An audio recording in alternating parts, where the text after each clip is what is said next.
Today we're talking about Unit 6.2 of 3rd grade everyday math, parallel and intersecting line segments, rays, and lines. Yesterday we talked about line segments, rays, and lines. This is the parent help portion of the video, of the lesson. So we're going to look at a couple new vocabulary words today.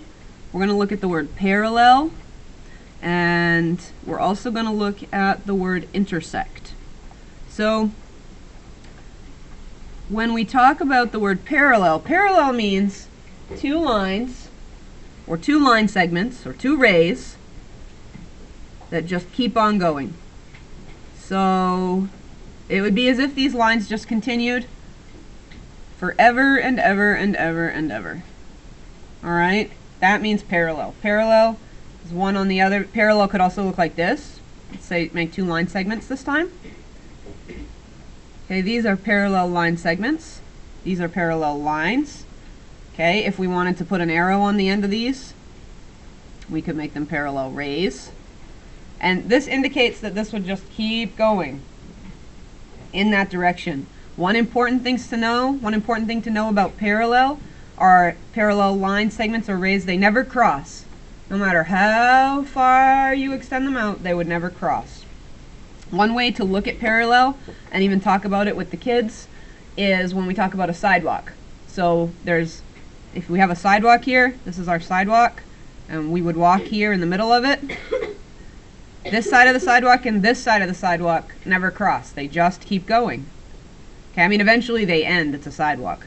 But if you were to imagine that sidewalk continuing forever and ever and just continuing on, that's what parallel is. Okay, or even the road that continues. Now, even if it curved, okay, it doesn't cross itself. It just would curve around. All right, if it crossed, otherwise we'd have sidewalks and roads ending out of nowhere, and cars would be driving into each other. Okay, so thank goodness we have parallel lines. That keeps things in between it. But the lines are just gonna keep going forever and ever. That's the key thing to know about parallel lines. They're not going to cross. So you can imagine that lines that intersect are going to be exactly the opposite. Lines that intersect are going to cross. Okay, so here's an example of lines that intersect. Alright, this you can think of as a four corners. Alright, so imagine that the cars drive up here, and then they have to make a choice.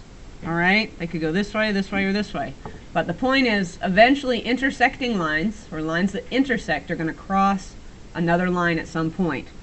Okay, we could have many lines that intersect. It doesn't matter the direction. Okay, let's make some line segments that intersect. Could be like this.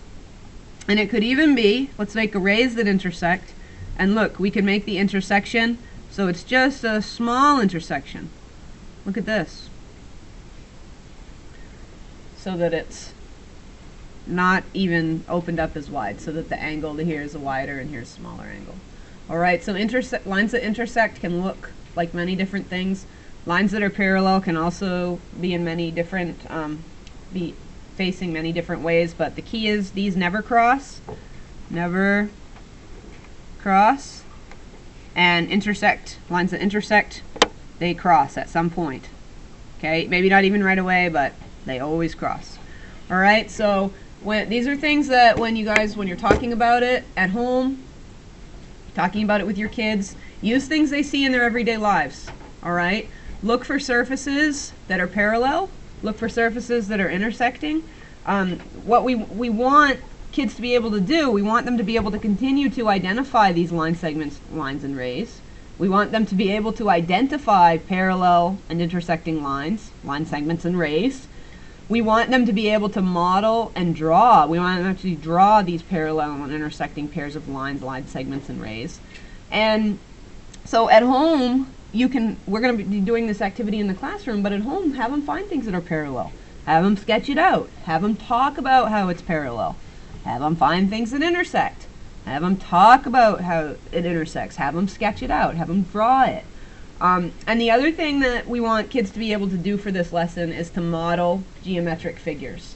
So to be able to show what geometric figures look like, such as a rhombus or a trapezoid, square, so just different shapes. We want them to be able to know those and to draw them.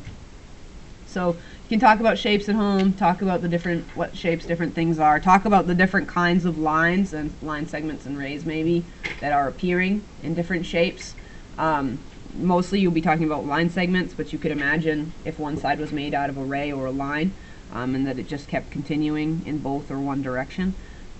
But the key is have conversations about it, look for it around the house or around where you are, around your yard, have kids sketch it out, and talk about it, have fun with it. So this is Unit 6.2, parallel and intersecting line segments, rays, and lines.